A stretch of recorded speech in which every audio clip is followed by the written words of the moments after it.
Votes created by the Voltec Corporation, instead of preserving human lives, often pursued other goals. In the capital wasteland, there is Vote 112, which essentially serves as a site for virtual reality experiments. Located in the southwest of the map, you can enter this vault by opening the passage in Smith Casey's garage. The vault itself was one of the last built in the capital wasteland and was fully completed in 2074. Initially, it was designed for 85 residents who would live in a virtual reality world, preserving their lives in special pods. In essence, this meant that people would not have the opportunity to leave the pods, and experiments on them could be conducted indefinitely. Stanislav Brown was a former scientist and one of the heads of Voltec, responsible for societal preservation programs. He also headed the Future Tech department. Brown managed, designed, and oversaw the creation of experimental conditions in Voltec vaults. Not interested in preserving human lives, he nonetheless developed and created the GEC, which is necessary to save the wastelands. You can meet him in Vault 112, where he plays the role of the Vault Overseer. The simulation is carried out using special machines called Visiontrons or virtual reality loungers. In these machines, you will be connected to a special device that processes your consciousness and transfers it into the simulation. Special robobrains are supposed to monitor and maintain the vault's functionality and the well-being of the subjects. You are more likely to encounter them immediately upon entering the vault. Externally, the machine has an elongated oval shape, consisting mainly of metal and glass, allowing you to see those enclosed inside the Visiontrons. Inside, there is a seat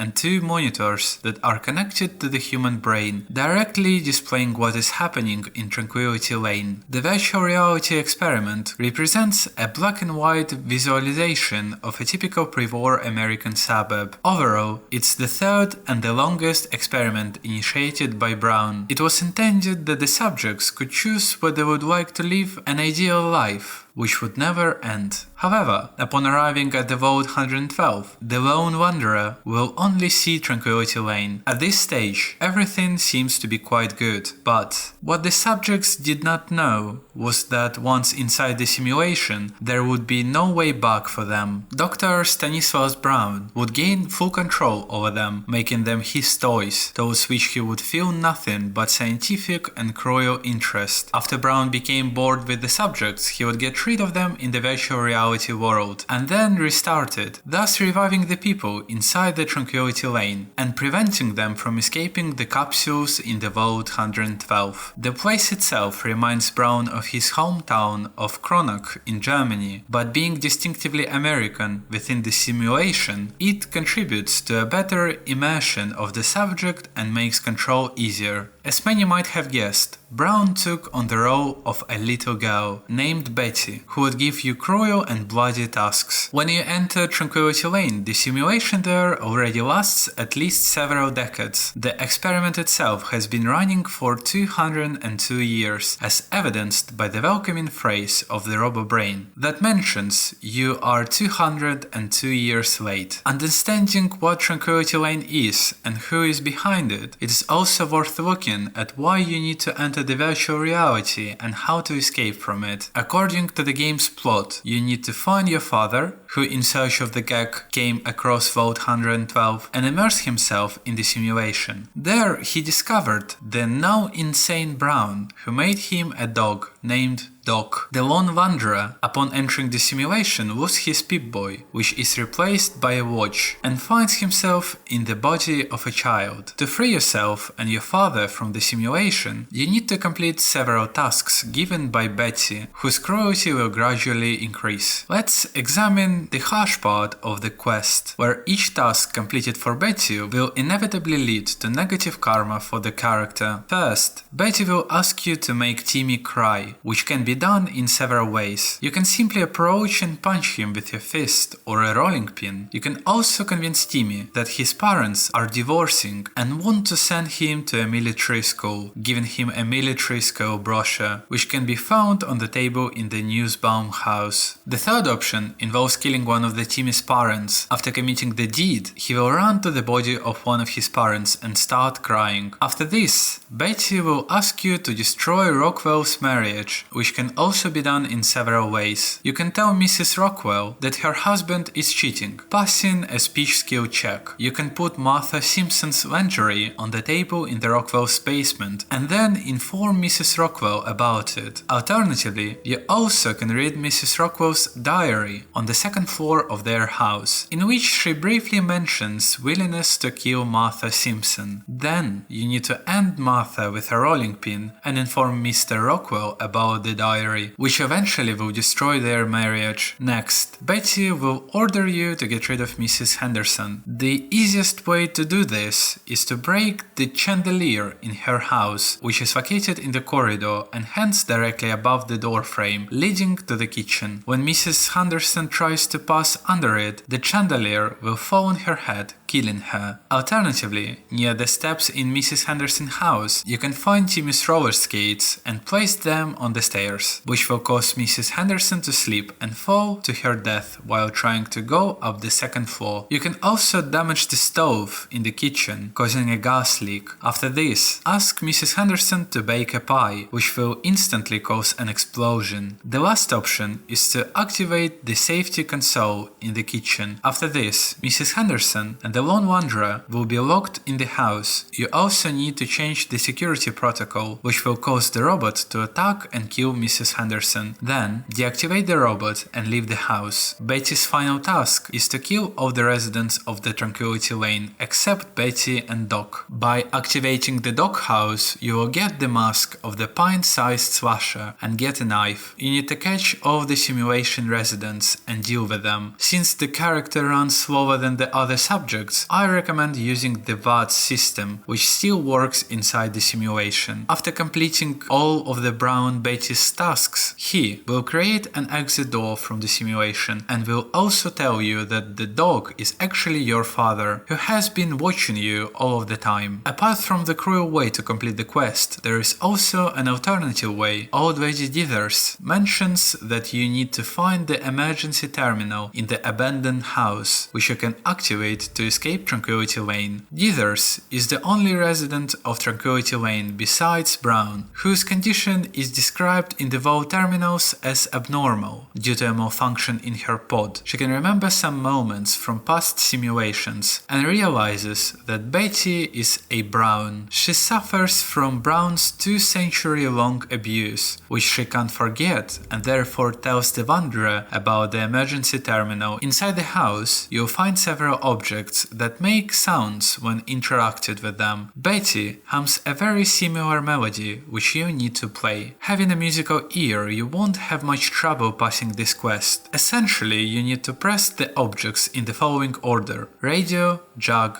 gnome, jug, block, gnome, bottle. After this, the emergency terminal will appear, allowing you and your father to leave the simulation, after leaving Brown to suffer in the simulation forever. It is also worth mentioning that the emergency terminal has an option to call a Chinese invasion, which will create Chinese soldiers who will kill all residents of the Tranquility Lane. According to a note in the program, it also disables the protection in most of the pods, meaning that death inside the Tranquility Lane will be equivalent to the death in the real world. After all the subjects die, you will gain good karma for freeing people from Brown's control. Brown himself cannot be killed in case of simulating any events, and after the residents of Tranquility Lane die, he will be trapped forever in virtual reality. The lone wanderer's father will go to the Rivet City and continue working on the Project Purity. Thus, the Tranquility Lane quest can be considered completed. Summarizing everything said above, you can understand that a person who was supposed to create votes to protect people from the nuclear strikes ended up appearing before the main character as a sadist and bloodthirsty maniac. For more than 200 years, he continuously invents new ways of killing and torturing the subjects, erasing their memories, resurrecting them, and repeating the experiment over and over again. In any outcome, you will be responsible for killing the subjects, but in the first option, when you follow Beatty's instructions, this will give you negative karma, simply because Brown will revive the subjects. In the second option, they will no longer suffer and Brown will remain alone forever. That's all for now. If you enjoyed this video, you can leave your comment and like it, as well as subscribe to the channel and click on the bell.